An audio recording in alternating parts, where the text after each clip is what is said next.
Oi, eu sou o Diogo Zanella. Eu sou o Rodrigo Quinteiros Gruner e esse é o Pano pra Manga.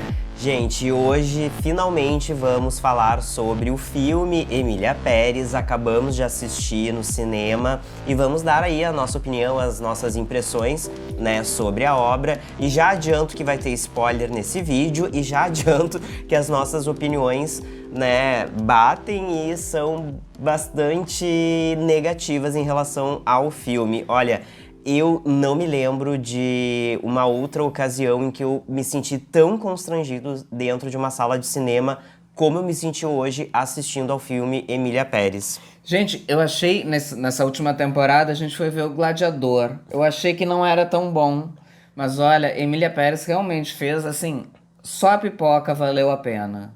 E, gente, isso na verdade é uma situação bem triste, né? A gente não gostaria de estar aqui fazendo só críticas negativas ao filme, não estamos no efeito manada de falar mal. Até no último vídeo a gente brincou, né?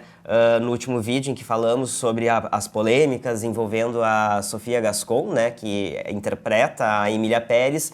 Falamos, gente, vai que nós vamos ao cinema e daqui a pouco gostamos muito do filme ou gostamos um pouco e voltamos aqui para falar bem, né, ou trazer algum aspecto positivo da obra, mas olha, infelizmente o filme é um show de horrores mesmo. Nada se salva. Nada se salva. É difícil, é o tempo inteiro constrangedor.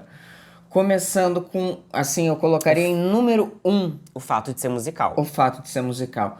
Quando começaram a cantar pela primeira vez, eu quase entrei dentro da poltrona do cinema, assim, pensando, eu não acredito, não, eles não estão fazendo isso. Algumas cenas completamente sem contexto, assim, e não é um musical como um musical que tá aí agora junto, Wicked, a gente já teve grandes musicais clássicos que realmente são musicais incríveis, mas nesse filme não faz sentido algum a parte musical.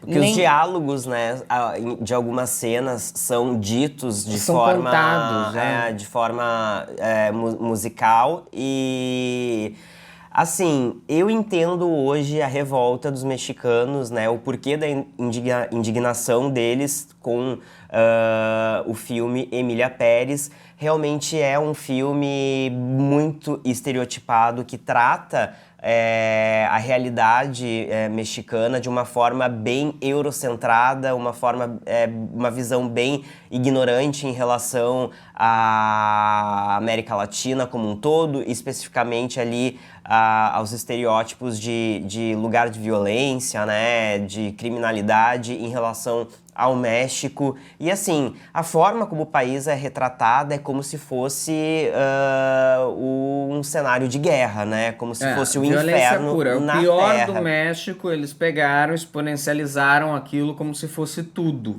a parte do cartel. É claro que existe, né, uma crise humanitária grave ali no México, existem as mazelas, mas o filme explora justamente isso de uma forma muito estereotipada, negativa e pejorativa, né, sem profundidade, sem pesquisa, sem tentar entender o contexto sociocultural do lugar onde eles estão, o lugar que eles estão usando como cenário, né? A história se passa no México, mas dá pra ver que não existiu ali um cuidado de entender realmente a cultura e retratar, né, aquela realidade de forma verossímil e similar ao que realmente acontece, Exato. né? E nem a questão central que muito se falou e muito foi celebrado da gente ter uma atriz trans com papel interpretando, né, uma personagem trans. Isso não tem a menor profundidade e a menor relevância praticamente dentro da história, porque acontece de uma forma muito vazia e de uma forma abrupta e com uma mudança de comportamento extrema, assim, que tu não consegue entender o que tá acontecendo. No momento tu tem um chefe de cartel, no outro momento tu tem uma dona de ONG para reparar, encontrar pessoas que desapareceram por culpa dos cartéis. Então acho que quer trazer um pouquinho da história, um pouquinho do enredo do filme pra gente contar pra vocês? A história basicamente começa ali com a Rita, que é uma personagem... Da Zoe Saldanha. Exatamente, ela é uma advogada extremamente frustrada por ganhar pouco, né, por não ter muito retorno financeiro a partir da profissão e também por estar à sombra do chefe, porque ela acaba fazendo uma defesa ali de um caso que está super exposto na mídia, ela que trabalha ali montando toda essa defesa, mas quem defende no tribunal ali, no júri, é o chefe dela, que é um homem branco, e eles acabam ganhando essa causa, mas é ele que recebe todas as glórias, digamos assim, dando entrevistas na TV, falando sobre o caso, e eu percebo ali um desconforto na Rita enquanto mulher por estar, além de estar à sombra ali do chefe dela, estar defendendo um homem que cometeu supostamente um homicídio contra uma mulher, né? Tanto que a tese No que ela caso de monta de feminicídio, né? defesa é que a mulher teria cometido, né, tirado a própria vida e tal, quando na verdade eles deixam ali a entender que foi sim o cliente da Rita que acabou tirando a vida ali da própria mulher. Mas o Manitas, que é então um chefe do cartel ali, do narcotráfico ali do México, ele percebe que existiu ali a atuação brilhante da Rita na defesa, que acabou ganhando a causa. Então ele decide raptar a Rita para cooptar ela para trabalhar para ele na busca por um lugar no exterior que faça a cirurgia de redesignação, né? De forma anônima, porque ele não pode, não pode ser pública, né, essa transição de gênero. Quando ele rapta ali a Rita, ele já está fazendo o tratamento hormonal por 2 anos e ele usa todo o dinheiro do crime, né, porque ele era muito conhecido, temido e respeitado ali Um líder de cartel, né? Ali na questão ali do tráfico. Ela fica ali com a missão de buscar no exterior alguém que faça cirurgia em uma pessoa que não vai se identificar. Ela acaba se vendendo e acaba aceitando por muito dinheiro fazer isso, e aí começa o show de horror ali na parte musical, porque ela viaja primeiro para Bangkok para visitar uma clínica que faz esse tipo de cirurgia, e aí ali já tem uma cena ali musical. Os médicos começam a cantar e tinha macas no meio, umas enfermeiras dançando, era uma coisa assim, e gritando o nome das cirurgias. Vaginoplastia, depois rinoplastia. Daí tu fica tipo, o que é isso?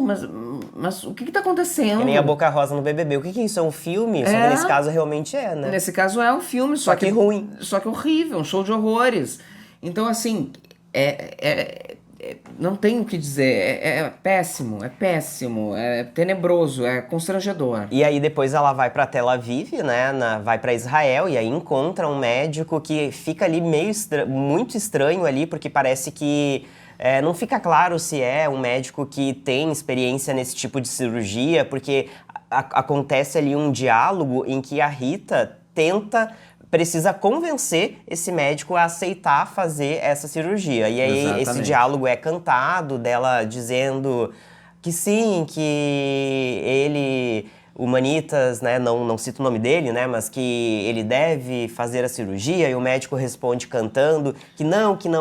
Gente, é tudo um caos. É tudo um caos. Não dá pra entender. Pois é, e aí fica ali meio estranho, porque parece que ele nem tinha experiência nessa cirurgia em específico, que a gente sabe que é uma cirurgia super complexa, e as pessoas, né, os médicos que fazem, estudam e se preparam muito, né? E parece que ele decide ali como quem vai à merda o dinheiro da Rita pra fazer. E aí, enfim, aí o Manitas então faz a cirurgia de redesignação sexual. Então nasce a Emília Pérez, né? Aí com essa nova identidade, né? Só que, ao mesmo tempo, Emília Pérez para ela poder nascer, nesse caso, né? O Manitas teve que morrer. Exato. Então, ela organiza ali, junto com a Rita, a morte, né? A morte do Manitas, inclusive para a esposa e para os filhos. E então, ela se afasta durante 4 anos. Passa na TV até que o Manitas foi morto e foi queimado, o corpo não foi Exato, encontrado. para não ter evidências, né? De Aí que... aparece a Jéssica, né, que é a personagem da Selena Gomez, que A é... Jessie. A Jessie? Jessie, Jessie, que ela é casada com o Manitas, daí ela vê a notícia da morte do marido na TV, e aí ela recebe a herança, né, que veio, a fortuna que veio ali do crime, e ela é levada pela própria Rita até a Suíça, Até a Suíça, isso. pra viver lá Com as crianças. com as crianças, e durante esses 4 anos a Emília Pérez segue vivendo no México. Só que depois desses 4 anos, então daí agora como Emília Pérez, a personagem busca novamente a Rita para ir até a Suíça e convencer a mulher e os filhos a retornarem para o México para viver então com a Emília Pérez, que é apresentada como uma tia do Manitas. do Manita, né? Na verdade, como uma prima do Manitas, Isso, algo uma assim. uma prima do Manitas, isso. E aí a Jessie vai com as crianças para casa da Emília Pérez, ela não reconhece que é o Manitas, né? E aí eles acabam ali convivendo e... Tem uma cena com as crianças, inclusive, que é cantada, que as crianças falam que tinha o cheiro é do papai. E daí, mas é tudo A tia Emília cantado. tem o cheiro do papai, só que tudo é cantado, bizarro, estranho, é muito... Ai, sinceramente, parece meio mal feito. É que tu não entende os motivos, as razões de tudo que tá acontecendo. Por que que é cantado? Por que que tudo aquilo tá acontecendo daquela forma? Por que esses 4 anos? Por que... Nada é explicado e nada tem um teor mais profundo. Parece que tudo é extremamente raso. A cirurgia foi rasa, o fim vou deixar o cartel de lado, cansei de ser um grande líder do cartel, ganha muito dinheiro, também não é explicado. Então, assim, nada é justificado. É tudo. É um pires. Assim, É um pires que tu fica em cima ali boiando, tentando juntar alguma coisa com a outra. E sempre nesse contexto de colocar o México ali, né, como um lugar extremamente perigoso e dominado pelo crime, onde é super perigoso sair à rua, onde as pessoas vivem em meio a cartazes de pessoas desaparecidas, vítimas da violência do cartel ali, do tráfico, né? Exato. E assim, ó, eu entendo a questão dos mexicanos terem ficado super revoltados, porque eu me coloco no lugar deles no sentido de que se, por exemplo, eles tivessem escolhido usar como cenário o Brasil e a história se passasse no Rio de Janeiro, se eles retratassem a realidade que eles retratam no México como sendo a realidade do Rio de Janeiro, do Brasil, nossa, a gente também ia ficar revoltado, porque ia parecer que Gente, né, chegou um gringo aqui, só mostrar o pior, entendeu? o inferno na Terra, né? É só mostrar o violência pior pra do todo pior, lado. exato. Tanto que Não que não exista. a Jessie, né, a personagem da Selena Gomez, ela até ali num número na cama que é musical, que ela canta, ela fala várias frases. Que a Emília Pérez vive aqui nessa gaiola de ouro, com algemas de ouro, meio que dizendo que viver no México acaba sendo uma prisão, né? Porque as pessoas que têm dinheiro têm que viver reclusas e Exato. com esquemas gigantescos de segurança, e que ela não gostaria de viver ali. Exato. E é nesse momento, quando daí tem essa retomada com a família, como prima, né? Ela decide abrir uma ONG. Simplesmente, a grande chefe do cartel que matou milhares de pessoas, vou abrir uma ONG para ajudar quem? As vítimas de cartel, também sem nenhuma justificativa. Ela estava dormindo no travesseiro Não, na lindamente verdade, durante todos esses na verdade anos. ela tava num bar ali, num restaurante, almoçando com a Rita, a advogada, e aí passa uma mulher que entrega um cartaz de um filho que estava desaparecido. E aí aquilo, com um toque de mágica, parece que toca o coração da Emília Pérez e ela decide ir atrás, né, dessas vítimas, dessas pessoas desaparecidas, e aí funda a ONG para ajudar mães e parentes de pessoas desaparecidas por conta vítimas, né? Para encontrar esses restos mortais, Que corpos muito de provavelmente pessoas algumas dessas pessoas desaparecidas foi até ele mesmo, né? Até o Manitas, na época antes da transição, que Então, mandou desaparecer. ela estava dormindo tranquilamente todas essas noites, como se não fosse uma grande criminosa, como se totalmente impune, né? Forjou a própria morte, enfim, tudo que aconteceu, dormindo tranquilamente, resolve se reaproximar da família, resolve então daí abrir uma ONG para ajudar as vítimas de cartel, que sendo que era grande líder de cartel também, com justificativas rasas de pires. E aí a gente tem ali a reviravolta um pouquinho ali pro final do filme, quando a Selena Gomez tem envolvimento com outro homem, e aí ela fica com ciúmes e acaba gerando todo o conflito que gera o final do filme, que daí ela começa a implicar com esse homem, manda dar lá Porque uma surra nesse cara, dá um sumiço. Na verdade, tipo, a Selena Gomez começa a sair com esse cara, e aí a Emília Pérez começa a questionar, e na época que você era casada com o Manitas, como era a relação de vocês? Você amava o seu marido? Você chegou a trair e tal? Meio que começa já a despertar um desconforto nela com o fato, né, da ex-mulher, vamos colocar assim, estar saindo com outro homem. Ainda que ela tenha conhecido na ONG uma mulher pela qual ela se apaixonou e elas começam a namorar, e aí vira tipo um romance ali lésbico, né? Só que entre uma mulher trans e uma mulher cisgênera. Sim. E aí o estopim, assim, pra ela não aceitar a personagem da Selena Gomez com outro homem é quando eles decidem se casar e eles decidem se mudar de cidade, e a personagem da Selena Gomez informa que levaria os filhos, né? E aí a Emília Pérez não suporta a ideia de ficar novamente longe dos filhos, e aí vem a coisa dos ciúmes, e aí parece que meio que é o momento em que eu parei de pensar que filme ruim e de sentir constrangimento, e me envolvi ali um pouco com o conflito que começou a nascer, né? Porque daí parece que voltou ali um pouco aquela personalidade violenta da época do Manitas. E também uma realidade mais violenta no entorno, todo mundo mais armado, chama uma galera armada. Que a Selena manda espancar o namorado e oferece $100 mil pra ele ir embora. Exato. Em troca, a Selena Gomez acaba raptando, né? A Emília Pérez pra reaver o dinheiro, enfim, que ela tinha pego, enfim. Porque quando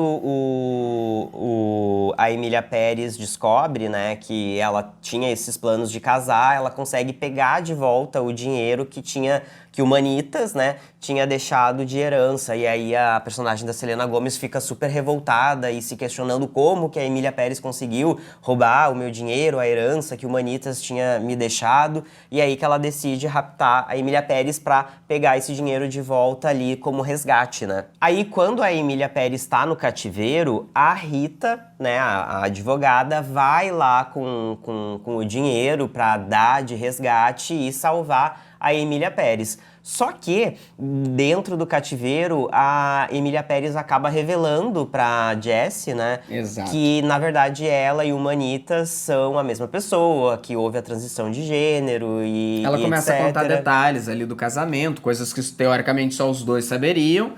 E aí que a Selena Gomez tem a virada de chave e decide proteger, de certa forma, ali a Emília Pérez. E tentam fugir, sair daquele lugar, tava cheio de gente armada de ambos os lados, um tentando salvar o outro ali, um tentando atacar o outro também. Tanto a Rita, né? De um lado, cheio de gente armada, quanto a Selena Gomez de cá. Então eles tentam fugir pelos fundos num carro, com o atual namorado da Selena Gomez dirigindo, e a Selena Gomez chega a pegar uma arma, a Emília Pérez no porta-malas. E é um final detestável, assim, mais simples e tosco do mundo. Porque daí poderia vir uma questão interessante que eu, né, fiquei me perguntando quando chegou como que essa situação iria se resolver, porque Emília Pérez ali faz essa revelação, e aí, ao que tudo indica, a personagem da Selena Gomez iria perdoar e poderia, talvez, elas, né, seguirem com o casamento, junto com os filhos, como que isso ia ser explicado, como que isso ia ser levado adiante, mas aí o roteiro acaba da forma mais preguiçosa. O carro explode. Isso. Sofre um Sofre um acidente. acidente porque a Selena Gomez vai com a arma pra cima da cabeça do namorado, porque o namorado não queria libertar a Emília, não sei o que, começa a bater boca. E o carro simplesmente se vai, perde o rumo, capota, cai num penhasco e explode. Explode. E assim termina a história da vida, né? Morre Emília Pérez. Mas nasce uma santa, literalmente. Exato. Aí a gente tem outro problema muito grande. A líder do cartel, que deve ter matado muita gente, que fez todo, né, uma desgraça na vida de um monte de gente, só que resolveu por sei lá quantos meses, meia dúzia de meses, teve uma ONG ali pra ajudar e morreu da forma que morreu, sendo sequestrada. Nossa, vamos fazer uma santa, uma imagem gigante dela com uma procissão. Daí ela vira um... Então, o filme termina assim. Tá tudo errado. Tá tudo errado. Enquanto isso, a gente tem no Brasil um filme nosso, com a nossa cara, feito pela nossa gente. Uma história real. Uma história real, da nossa história, incrível, impecável, maravilhoso. E aí dá aquele choque. A gente perdeu o Globo de Ouro pra esse filme mesmo? Isso não é picuinha, gente, porque quando a gente assistiu a cerimônia do Globo de Ouro e o filme Emília Pérez ganhou na categoria de melhor filme estrangeiro, a gente pensou, nossa, que bacana, né? Um filme em que a protagonista é uma mulher trans, né? A atriz e a personagem também é uma mulher trans, legal, representatividade. Deve ser um filme muito bom, né? Pela quantidade de indicações ali e por ter ganhado, né? Na categoria. E aí, depois que vieram todas as polêmicas das declarações da Sofia Gascon, né, que pegaram lá... Enfim, das falas dela, desde as acusações a Fernanda até os tweets. A gente poderia ter ficado com ranço e com efeito manada já pronto pra odiar o filme e pronto pra criticar. Mas não, a gente foi preparado pro pior, né? Porque a gente sabe que a maioria das pessoas que está assistindo não tá gostando, mas a gente foi ainda dando uma chance de ter a experiência de assistir. Vai dar, se a gente vai gostar ou não. Ele é muito ruim e muito constrangedor. E muito desrespeitoso com a questão ali da população do México. Tanto que, apesar de ele ser... Ele é desrespeitoso com o telespectador. E ele, apesar de se passar no México, foi gravado em um estúdio na França, onde, segundo a revista Variety, foi construído um cenário mexicano autêntico, né? Mas a gente sabe que o diretor, o Jacques Audiard, né, ele não fez questão, por exemplo, de selecionar atores mexicanos. Ele disse que não... Ele dirigiu e escreveu, né? E ele disse que não tinha ali perfis de atores, de artistas que pudessem atuar no filme, quando na verdade tudo bem. A gente sabe que o México não é nenhuma potência cinematográfica, mas ele tem um mercado audiovisual, sim, gigante, exporta novelas. Gente, olha quanta coisa tem. Com certeza teria alguém... Sem Chaves, do México. Inclusive tem uma única pessoa no elenco que é mexicana, que é a namorada da Emília Pérez, que ela conhece ali na ONG, né? Antes de tentar voltar com a personagem da Selena Gomez. Exato, que tem uma passagem muito rápida. São 3 cenas, eu acho, no máximo, 2, 3 cenas ali. Então, assim, o filme, ele... No Festival de Cannes, ganhou o prêmio de melhor atriz, pelo conjunto formado por 4 atrizes, prêmio de júri de melhor diretor, prêmio de melhor trilha sonora, Globo de Ouro, melhor filme no lugar de comédia musical, ganhando inclusive de Substância, que está anos-luz à frente, melhor filme em língua estrangeira, melhor atriz coadjuvante, melhor canção original, o Oscar, 3 indicações, BAFTA, 11 indicações, no Prêmio do Cinema Europeu 2024, venceu o melhor filme, melhor diretor, melhor atriz. Então, assim, a gente fica se perguntando, da onde? Por quê? O fato que poderia ser muito celebrado de ser uma atriz trans, de ser um protagonista trans, isso é tão legal, poderia ser uma história tão bacana, tão incrível, poderia ser isso, né? Poderia ser uma coisa legal e mostrar né, todos esses prêmios se abrindo mais, mas o resto do filme não salva nada, não salva absolutamente nada. Enquanto a gente está entregando um filme maravilhoso, a gente tem uma campanha linda, eles acabaram agora afundando a campanha deles, ela acabou afundando, tanto que o diretor já não fala mais com ela já não fala mais com o diretor já tá falando mal dela. Assim, se quebrou a coisa, tá por um fio, né? A gente não sabe como é que vai ser a noite do Oscar, mas eu acho que muitos votantes já vão ter pulado fora, não vão ter votado nem em várias das categorias. Acho que a Zoe Saldanha é a única coisa que poderia ainda se salvar, mas ainda assim temos outras grandes atrizes em outros filmes. Mas pelo conjunto da obra ele passa longe. E outra coisa que me chateou, que a gente tem como coprodução o Anthony Vaccarello junto com a Saint Laurent, que tinha feito, até que eu tinha elogiado pra caramba, o Estranha Forma de Vida com o Pedro Pascal, que é incrível, um curta que tá na Amazon, que agora a Saint Laurent começou a se envolver com cinema e agora eles decidiram coproduzir também esse filme, que eu achei uma escolha péssima para eles que estão entrando no mercado audiovisual. Eles fizeram um trabalho tão lindo com o Almodóvar e esse filme eles fizeram a parte dos figurinos, mas envolvimento que não precisava também para eles. Sim, e é tão revoltante assim a forma como o Jacques Audiard, né, retratou o México de uma forma completamente despreparada, que a gente, né, volta àquela questão da visão eurocêntrica sobre a América Latina e sobre a cultura, né, latina, nesse caso do México também, mas sobre a América Latina como um todo, que também a visão dos Estados Unidos, que é de um desconhecimento cultural e de ignorância, né, completa. E, para piorar, quando ele foi questionado sobre as críticas que recebeu em relação a isso, ele ainda alegou que não fez muitas pesquisas sobre o México antes de criar o filme, acreditando que já sabia o suficiente sobre o país. Ou seja, é uma ignorância, né, uma visão estereotipada e também uma soberba, né, uma certa arrogância, né? Ele ainda disse que por mais que a história seja baseada na realidade social e política do México, nunca foi a intenção dele fazer um documentário sobre o problema ou mesmo sobre o tópico de transição de gênero. Ou seja, por que ele quis fazer esse filme, né? Qual era a mensagem que ele queria passar? Ele queria fazer uma provocação e fazer uma obra para gente, né, refletir sobre a questão da transição de gênero? Não. Queria retratar a realidade política e as mazelas ali do México? Não, né? Pela declaração então, aqui que ele deu. O que ele queria mostrar no filme? Bom, se perguntassem pra mim, eu devo ver o filme? Eu diria não. Mas se quiser ter experiência de ir no cinema e ver, vai, mas olha, compra bastante pipoca que vai ser o melhor que vai ter.